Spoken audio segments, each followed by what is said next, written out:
Hola, soy Carla y soy tu maestra de español. In today's session, you will learn how to introduce yourself and greet people in Spanish. This is the first step to real conversations.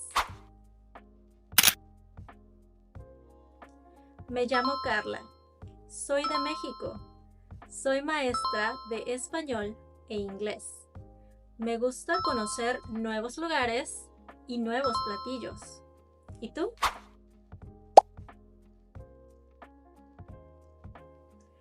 Hola. Buenos días. Buenas tardes. Buenas noches. Me llamo. Soy de. Tengo. Mucho gusto. We are using two verbs a lot. Ser, tener. Soy de México. I'm from Mexico. Tengo 30 años. I'm 30 years old.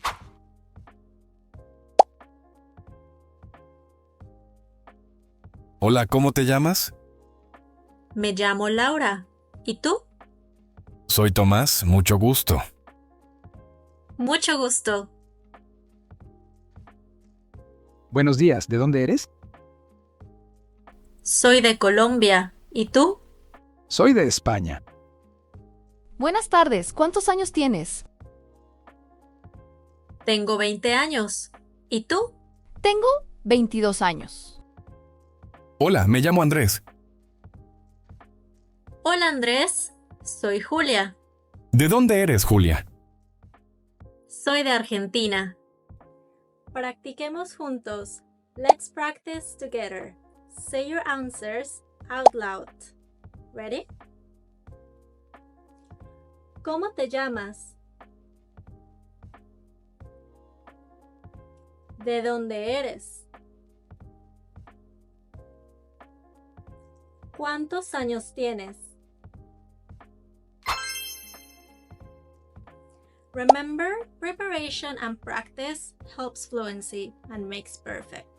So, if you are a little bit unsure on what your country will be like in Spanish or your age in the language, check the links below. I leave some useful resources there, as well as a link to check pronunciation in native speakers. Buen trabajo! Muy bien!